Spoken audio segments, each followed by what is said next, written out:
Welcome to Law Easy. My name is Marty Shankman. I'm joined for this video clip by Nainesh Shah, who's with Complete Advisors out of Valley Stream, New York. Welcome. Thank you, Marty. So our topic today, and there's a series of three video clips that are kind of interrelated. We're really talking about how you take a client that owns a closely held business owner, an individual that owns a closely held business, and integrate planning for their retirement and planning for their business, which includes an exit strategy, a valuation of the business, enhancing the valuation of the business so that you really maximize the overall economic returns before you start with the general financial planning. So the first video clip that we did, and this is the second in the three-part series, we talked about the critical nature of integrating financial and exit and business planning strategies. What we're going to talk about in this clip, and there's other video clips on Law Easy on this topic, but we're going to address it hopefully from a slightly different perspective, is how to value a business. And we're talking specifically about a closely held business and not really a professional practice. So one of the things that you mentioned to me is there's multiple of different ways, historical valuation, forecasting, et cetera, to value a business. Why don't you just take a minute or two and elaborate on some of the different ways and how you may want to use one or combinations of values? Sure. There are many ways to value company. One way to do it is look at historical numbers, come up with some ratios, like a price to earning ratio or price to EBITDA ratio, or some revenue multiple, and that's one way to do it. Other way to do it is use comparables. You know, this is very typical to how real estate is compared. Your home can be valued based on your neighborhood. Similarly, if your business can be valued based on comparable in your industry. So that's another way. Third way you can value a business is based on forward forecasting. So now you are trying to, and it all depends on which industry and which type of business it is, but now you are looking at what's the future outlook of that business and try to value the business that way. And there are other innovative ways to value, and we can get into that a little later, but you can either value it one way or multiple of these ways and then come up with the right price for the buyer and the seller. Okay. You made a comment about the public market being good at valuation. What do you mean, and how does that pertain to a closely held business? That's a great question. Public market typically have 20 to 30% premium to private market. And now question for private owner or small to mid-sized business owner is how do you increase your value? And you can learn a lot of things from public market. I'll just give you example from energy company. We know there was an energy company which made coal. Now, coal is a very traditional business, but if you think in terms of, and they started publishing this and presenting this in terms of how much energy they produce, in terms of BTU, and now if you value the BTU in the ground and BTU that they sell, suddenly the valuation goes up. Similarly, the small and mid-sized business should start thinking innovatively and take ideas from public market to come up with a valuation which is higher. That's what small business wants, is value their business at the highest possible point. One of the interesting things that is really, it's fairly recent and it seems to be growing like wildfire, is this concept of a subscription model for a business. Now, I know that most of the software products, if not almost all of them that we buy, have converted to a subscription model where we pay a monthly or quarterly or annual fee to a company and then have the availability of their service. How does that relate to a closely held business? How does that relate to non-tech businesses? Is there such a thing as a subscription model? Is there a way to enhance or value their company based on a subscription model? Absolutely, and I think all businesses should think in some form about subscription model because that's where the world is moving towards. I'll just give you a simple example. A software company that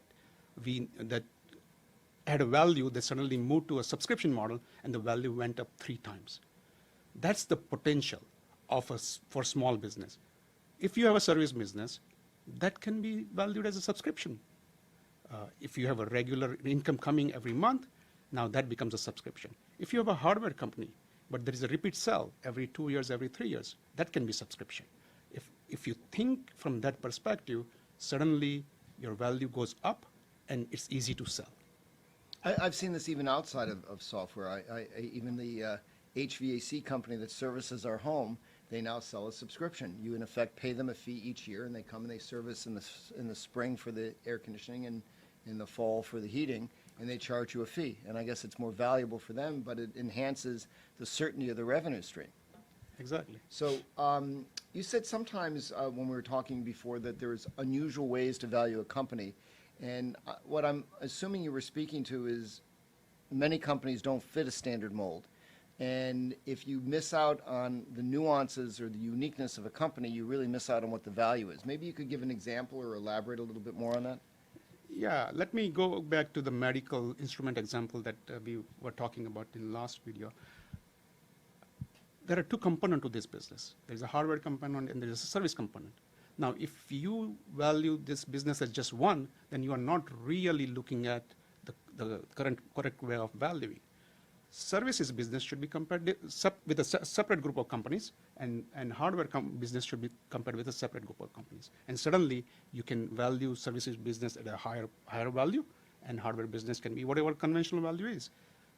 If you start thinking from a different perspective, your value can go up. Again, what does a small to mid-sized business want? They want to have the best value possible when they try to sell. And what you need to do is you need to show the buyer how to think about the value, and that can be a positive. Just a final quick point before we wrap up. In the tax world that I live in, there's this concept of willing buyer, willing seller for gift and transfer tax purposes. Now, I'll tell you where that's very relevant. If somebody is starting to plan to do what you're talking about, meaning to groom a business for sale, and in the third and final video clip in the series, we're going to talk about enhancing the value of a business. Before any of those steps are really taken, you want to look at doing your estate planning to shift the value out of your estate, state income tax planning to shift the value into non-grant or trust before you've started to enhance the value. The further you go down that spectrum, that continuum, the more difficult it will be to get a favorable result. So for an estate and gift tax standpoint, the willing buyer, willing seller is the standard for value for that transfer. Is there any relevance at all in the real world to what you do to this tax construct of willing buyer, willing seller? Not really. That's a good answer. What I think what people should think about is how do I improve my value? And when you start thinking from that perspective, this willing buyer, willing seller, in the end, if there is a buyer, that's what you want to, you want to get it at the highest potential price. But conventional thinking of willing buyer, willing seller doesn't apply to one of the things that seems to me that the willing buyer, seller construct intentionally ignores, but maybe the most important thing when you're grooming a business for sale is a strategic buyer. Because you can't do that for willing buyer, willing seller. It's not really the standard, typical willing buyer, willing seller. A strategic buyer is really looking to fit a niche, perhaps in their company that they're trying to find and fill with the target. And that's something that could greatly enhance the value, but that's not what's involved in a willing buyer, willing seller. Any final comments on I think the last point, purpose of valuation is critical. And there are many, many different purposes that one needs valuation for. And as you mentioned, strategic buyer can be a one purpose, or just transferring to your tax or estate is a different purpose, and that will have a different valuation. Okay. Thank you for joining us. Please keep in mind that all the video clips are for educational purposes only. Don't take any action without talking to professional advisors.